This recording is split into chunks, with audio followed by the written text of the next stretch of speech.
ლოცავთ ყველას კვლავ მერტყვა გაახაროს ეს ოჯახი.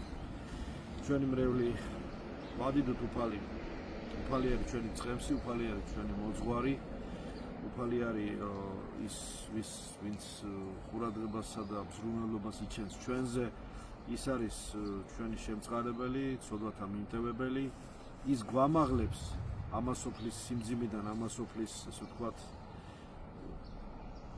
ამ ნეგატივიდან, გვაცილებს ყველაფერს სულს, სწვავს ყველაფერ უარყოფითს და გვიზიდავს ჩვენ გადახვრის, მოგვიწოდებს ჭეშმარიტებისაკენ, სიბრძნისაკენ, ძლიერებისაკენ, სულიერებისაკენ. ღვთის ძალა გვიცავს ხოლმე სამბოროტისა. ამიტომ ჩვენ ეს უნდა გავაცნობიეროთ. უფალი ყოველთვის ეს ადამიანი ეცემა აღადგენს მას.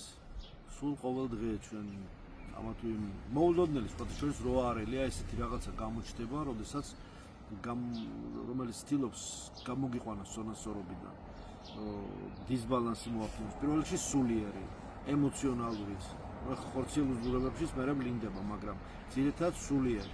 გამოგიყვანოს ენერგეტიკული, ვთქვათ, დისბალანსი გააკეთოს, გამოგწოვოს ენერგია, რაღაც სულიერი ის რესურსი, შენი სულიერი ძალა ქარს გაატანოს და როგორც იტყვიან, არაფერზე აბსოლუტურად დაიხარჯოს, არაფრის გამო, უმადლოდ დაიხარჯოს. აი ესეთი მოულოდნელი ხშირად ძალიან ხშირად ხდება დღეს ჩვენს რეალობაში. ამიტომ არის ეს უხილავი ბრძოლების წინააღმდეგ ძალიან ფრთხილად უნდა ვიყოთ. უნდა ვიცოდეთ, რომ ჩვენი თავით თვისით ამას ვერ გაუმკლავდებით. ამას ყოველთვის არის ამის საფრთხე ხოლმე. მაგრამ უფალი როგორც მხსნელი და მაცხოვნებელი ჩვენი, მას შეუძლია, როგორც კი ჩვენ ლოცვას ვიწყებთ, როგორც კი ჩვენ ვცდილობთ, რომ ლოცვის უწყვეტ რეჟიმში ვიყოთ, ხშირად ვამბობ, რომ მე მრევლს ვეუბნები, მრევლის იხარდა და ისიც ისედაც და ხშირად გეუბნებით ხოლმე, რომ უწყვეტი რეჟიმი ლოცვის აუცილებელია. კარგია, რომ ადამიანი ილოცებს უწყვეტად. ამას ქვია პავლე მოციქულის სიტყვებს ვიხსენებ, მოუკლებელად ილოცებდით. ანუ იმ პაუზას არ აძლევ შენს თავს, შინაგან და გარემო სივრცეს, გარეშე სივრცეს, რომ შენ ეს ბრძოლა, რომელიც დისბალანს, რაღაცა ბზარს გააკეთებს შენს ფსიქოლოგიურ, ემოციონალურ და ხორციელ, ვიტყოდი კიდევ სხილ თუ ხილავ მდგომარეობებში, რომ იქნება გამოწვეული ენერგია, იქნება დაკარგული და გამოფიტული შენი სულიერი ძალები, არსად არ მიმამოალი და არანაირ კეთილ საქმეზე არ დაიხარჯება ის. ეს არის ძალიან ცუდი.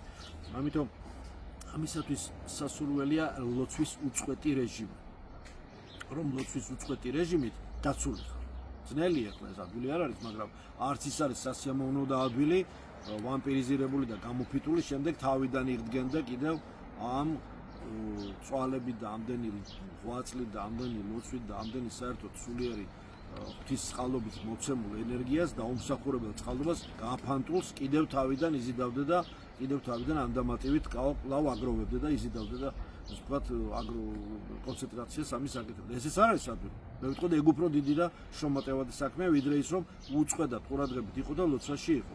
მუდამ ლოცულობდეთ, ყურადღებით იყავით, იღვიძებდით, მუდამ მადლობდეთ, ესეც უნდა გქონდეს. მადლობის გზნობა და ამასთანავე აი ვშველობდით და რაღაცას რო აცილებს ღმერთი ადამიანს, მადლობა უნდა თქვას.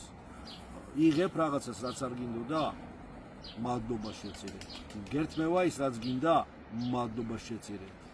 ზოგი ადამიანი მოდის მრევლში, მადლობა შეწირე. მიდის და თავის თავს წურავს, მადლობა შეწირე ისევ. რატომ?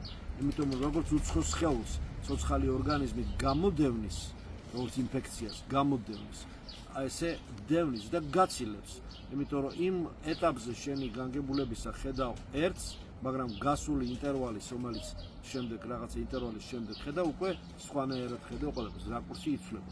რაც უფრო ახლოა მოვლენა, რაც უფრო ხა სახეზე მოგადებენ ნაწერს, ხო?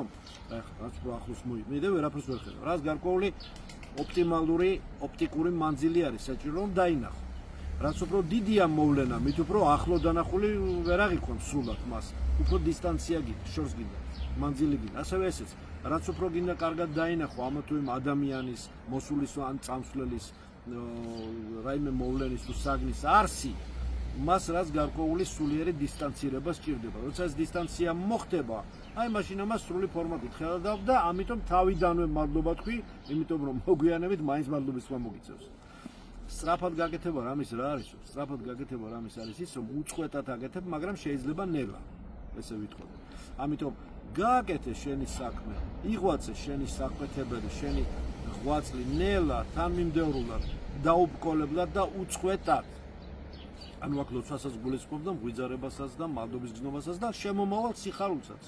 შემოდი შემდეგ სიხარული, როგორც რაღაც, ასე ვთქვათ, დაუმსახურებელი, რა თქმა უნდა, ღვთისაგან მოსმული წყალობი, ხო?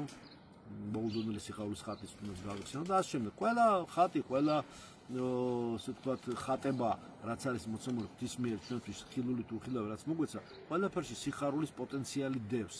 მთელ ქმნილებაში ადამიანის დანახვა უნდა გიხაროდეს. ფლორის და ფაუნის დანახვა უნდა გიხაროდეს. დღის გათენება უნდა გიხაროდეს. დაღამებაც გიხაროდეს, ლოცვის დროსაც უნდა გიხაროდეს, ზიარება გიხაროდეს და საერთოდ გიხაროდენ ეს ლეიტმოტივად გასდევს თვითონ სახარება, სიხარულს ნიშნავს, ხო? სახარება, ბედნიერ უწყებას, სიხარულის გამოცხადებას, რომელიც სიხარულს ბადებს ადამიანში, თვითონ სიტყვა, სახარება, თვითონ ეტიმოლოგია წარმოიდგინეთ, ხო? აი რაზე არის ლაპარაკი. აი ეს ნიშნავს იმას, რომ თუ გინდა რომ დაცული ვიყოთ, როგორც აღნიშნე, ხილული თუ ხილავი საფრთხეებისაგან და ეს ოჯახის მლოცავი დაცული იყოს და ვაკურთხებ და ამისათვის უნდა მეტად ვმადლობდეთ ყველაფრისათვის. თავიდან შევიკავოთ, მით უმეტეს ხა მალე მარხვა იწყება, ხო, პეტრე-პავლოვიც. უფრო ეს ბრძოლები უფრო გამძვინვარდება, შეიძლება უფრო მეტად მარხვის დასაწყისშიც კიდევ პეტრე-პავლოვის მარხვა არ არის ხა ერთი ზომის, ხო, სულ ხანძლება იცვლება ხოლმე. იცით ხა რომ მოძრავი თვითონ კალენდარში პეტრე-პავლოვი მოძრავია, მაგრამ ხანგრძლივი მარხვის დამოკიდებულია სულთმოქმედების დღესასწაულზე, ხო? მაგრამ ძლიერდება ბრძოლები როგორც მსგებსში მარხვის წინ, ასევე მარხვის პირველ კვირაში შეიძლება. ეს გარკვეული თავისებური მარხვა, მიუხედავად იმისა, რომ მენიუთი შეიძლება უფრო ნაკლები იყოს, მენიუთი შეიძლება უფრო არ იყოს ისეთი, ასე ვთქვათ, ძლიერად მწვავედ დასაცავი, ხო? მაინც ახლა ზამთარი არ არის, უფრო მეტი საფუძველი, ასე შემდეგ, მაგრამ აი სულიერად ნარადიცის ძალიან ადვილად გადასატანი არის საკმაოდ დიდი ბრძოლები იცის ხილული თუ ხილავი პეტრე-პავლოვის მარხვაში. განსაკუთრებით ბოლოსკენ, თავშიც ის, მაგრამ ბოლოსკენ. ვის როგორ? მარხვამდეც იცის ბრძოლა. ასე რომ ეს უნდა ესე ვეცადოთ, რომ სიმშვიდე შევინარჩუნოთ და ყველა პატარა თუ დიდი ნერვების მოშტელ, სულიერი წონასწორობის, თავშეკავების გზნობის დამარღვეველამ და ადამიანები ქრისტიანები თუ უნდა განსხვავდეს მარხველი მით უმეტეს ან მარხვის მსურველი და ლოცველი ადამიანი თავშეკავების გზნობა უნდა ქონდეს, თვითკონტროლის გზნობა უნდა ქონდეს.